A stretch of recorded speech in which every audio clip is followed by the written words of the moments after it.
All right, guys, we're gonna go right into day 2 and day 3 on what I caught most of my fish on.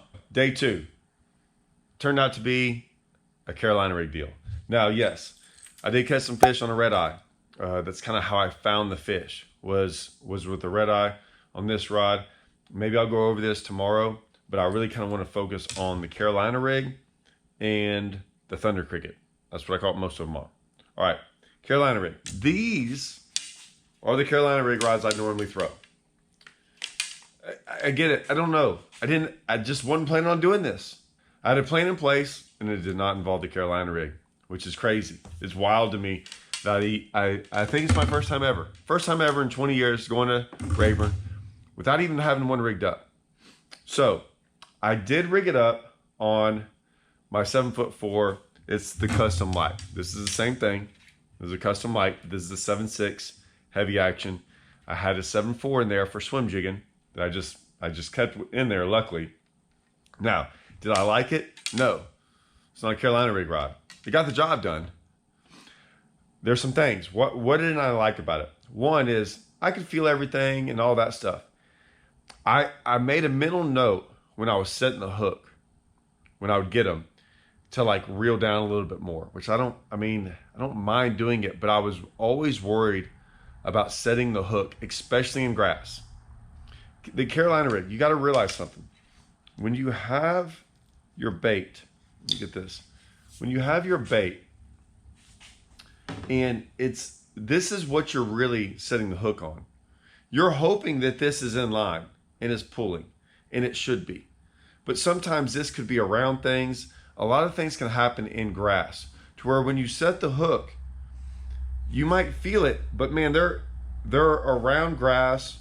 Like, because a lot of times what will happen is they'll pick this bait up and they'll swim with it, and you're feeling pressure. But your line and your weight is around grass. And so they're pulling on it, and it could be around. So when you pull, you'll rip through the grass thinking you're about to hit him here. And then all of a sudden, you might not hit him until right back here. Okay? That rod, one, it's not long enough. It needed to be 7.6. And it just loads different. It's got a little bit more of a tip. I don't want a tip on my Carolina rig rod. Okay? I don't want this. I want, like, look, that's not a tip. I'm pulling hard, right? A tip, when you have a tip on your rod, I'll just use this. When you pull right here, see it goes instantly. This all bends right here.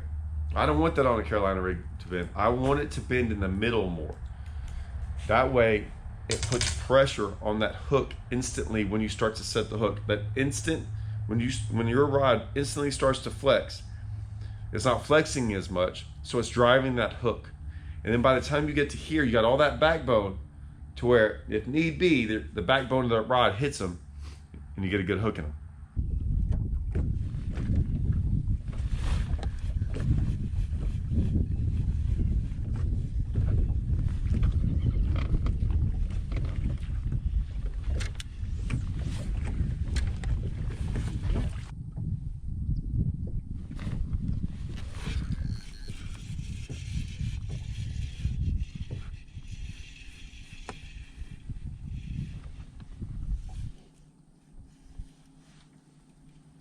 So this is the rod, and this is for all the guys that have always watched me throw a Carolina rig over the last year or two. This is the rod. Now, why am I switching? I'm not switching, guys. It's just part of it. I don't have any say over this. Companies do this all the time. They switch. They get different names. They get whatever. Now we got custom lights. Okay, this is a custom speed stick light. I've checked them out. They're basically the same rod.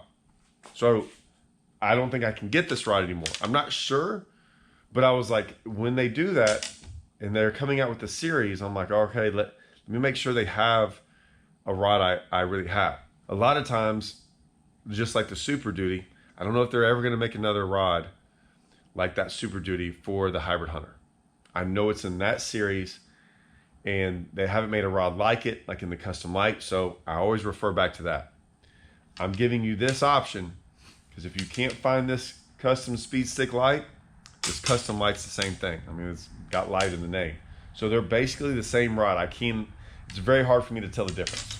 But that's what I have. I have that. Someone asked me like how long it is. It's definitely not a 5 foot leader. I would say it's probably 3 foot, 2.5 to 3. I never go much over 3. How do I know? I can put it to you this way. Usually, wherever I hook it up, like if I put the hook in there, somewhere about midway up is where my weight is. Why do I like it like that? It's what I've always done. It feels right. And casting. The longer you get it, what'll happen is the longer the leader, when you go to make a cast, if you don't really whip it around, the weight will take off and the swivel won't go with it. And so the weight will go, but your line won't go with it. So the longer the leader, the more that's going to happen. It's just harder to cast. So you kind of have to keep that tension perfect when you make a cast. There's no real reason to have a 4, 5, 6 foot leader. I don't know the difference. Your bait's not rising up. I know that was a misconception for years about a Carolina rig and the grass and all these things. Y'all gotta like go underwater, drag a Carolina rig. Your bait's on the bottom. Every time you pull on that weight, it drives that bait down to the bottom. So even in the grass, it's getting down there. It's not staying above the grass. It's not really happening. So there's no real reason to have a big leader unless you're going to have something that floats, but none of us do that. None of the guys I know, we live on one of the best Carolina rig lakes in the country. None of us throw floating stuff on the back to make it do that. We all throw game hogs, lizards, things like that. So that's what I had. Strike King game hog on there, 3/0 owner hook, offset. Pretty simple. I have that's a 3/4 ounce weight, tungsten weight. Almost always throw that. I'll throw 1 ounce if I'm fishing really, really deep, but I throw 3/4 ounce. I don't care if I'm in the grass. I don't care if I'm in 2 foot of water. That's what I throw. It's what we've all thrown. Like I said, there's some stud Carolina rig fishermen down here. I don't know any of us that do anything else. So that is my Carolina rig set up. My Thunder Cricket set up. I had 2 of them rigged up. I threw this one less than 10 casts. Strike King makes a Thunder Cricket rod in their signature series. I've thrown it. I broke it the other day. It might have been the one I broke in the salt water. One of them got broke in a door. My wife or my kid did. I can't remember which one. Anyways, I hadn't ordered another one. I don't throw Thunder Crickets that much. I throw hybrid hunters and everything else. However, that's what I got. I had the 7.4 medium, power medium, custom light. I was like, that's what I throw. That I did a video on the gravel dog. So if I wanted a shorter rod, that's what I would throw. However, I throw Thunder Crickets on crankbait rods. So I have a 6XD rod. Right? I don't throw a 6XD on my 6XD rod. I'll be honest with you. I throw it on like the 8 and the 10XD rod. I just like a longer rod for cranking around here. So I like 7.8 to 7.10 crankbait rods. So the 6XD rod, I don't throw 6XDs on it. However, I like the rod. Here's the thing with the Thunder Cricket and chatterbaits, and I think everyone's adopted this rule now. I was a swim jig guy way before a chatterbait guy, Thunder Cricket guy, whatever. I throw a heavy duty rod for swim jig. You can throw it on braid, I throw it on 25-pound test. I can do either or. I'm sticking these fish. They thump it, I hit them hard. You got to set the hook in a swim jig fish. You've got to feel the bite. You've got to do all the work. Like you're required to do the work when you're swim jig fishing. What I mean by that, right? You got to reel down on them, you got to set the hook, you got to drive the hook, you got to do all those things. It's got a weed guard. There's a lot that goes into it. They put slack in it. You're around stuff, you're around cover a lot of times. It's a different rod. When I got the Thunder Cricket, I wanted to feel the bite. I didn't like not feeling the bite on a Thunder Cricket. It bothered me. It bothered me. If you throw a rod like this, very rarely are you going to feel a bite. Doesn't bother me though. I've learned to deal with it. I'm fine with it now. I understand it. When I would feel the bite, I would set the hook. We lost tons of fish that way. We did. In my opinion, the best bite on a Thunder Cricket is never knowing you have one. It just all of a sudden loads up. I never worry about losing them.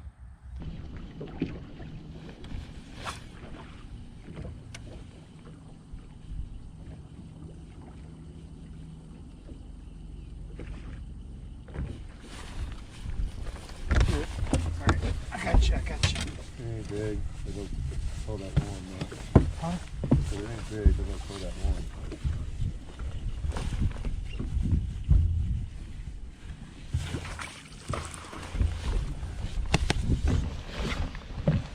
Good job, man. That's what this rod does. So I wanted a longer rod. The Thunder Cricket rod that Strike King makes, I think is like a 7.2, 7.3, I'm not sure. That's a lot of times for throwing around docks, throwing at targets. I wasn't throwing at targets. I'm on Rayburn where I'm bombing this cast out. Most of the time I'm launching it. If you're watching the video, I'm throwing as far as I can half the time. So I'm getting it down there, and I'm getting it down there in the grass. So for the trailer, I just have Strike King's Blade Minnow. Works awesome. I want that big rod. I'm gonna throw it out there. If you notice, I don't feel the bite half the time. I just start reeling into them. Man, I never lose them. So I throw this 6XD rod, right? Cranking series. There it is. I got my Custom Pro on there. I think this was the 8.3-1. I wanted this to go really slow, like super slow, like crawl this thing. This was a 5/8. I rigged up a 5/8 because I got scared. I was like, man, mate, I thought about even putting a 3/4 ounce because I knew I was going to be fishing it deep and slow. I was like, man, just put the half on, go super slow. It'll make me even go slower. But I'm not a guy who likes to reel fast while going slow. They're like, oh, I just changed my reel speed to get slower. No, I can mentally do it. So I just get down there and I just creep that thing. And like even doing that makes me go, look, I'm doing it slow. I'm going slow enough. And I need that. I don't like to sit there and go, I want to change. I want to keep the same reel speed and I'm just going to be going slower. It doesn't feel like I'm going any slower. It feels like I'm going the same. So in my head, I need that reel. I keep still an 8.3-1 on there and I just crawl it. And it doesn't bother me a bit. So that's what I have. 20-pound test line. I have 20-pound test line sun line on this and on the other one. So sniper, I don't change from that. The Carolina rig, I throw 25-pound shooter. So never seen line make a difference Carolina rigging. I just don't want to break off. And I just know I'm not going to break off the 25-pound test line. Like I said, it's just one of those baits that line size is not a big deal. Like you can get away with an oversized line. The Thunder Cricket too, like remember some lines a little bit smaller diameter. So 20 is more like 18, 16, so it's fine. Even on my red eye, I was throwing 20. So I might talk about this. If I do it one more, I've got that, the Alabama rig, and my minnow stuff. So if y'all leave comments, I'll go over that as well. But that is my setup. I said I had both Custom Pros on both of those reels, and then the Super Duties. I have both Super Duties. Like I said, I'm throwing Super Duty every time there's braid involved, 22-pound tests or higher. So if I had 22-pound tests or higher, I'm going to probably have Super Duties on there. And that is my setup. All this stuff, it'll all be in this description. Click on the link. It goes right there. Explanation on everything.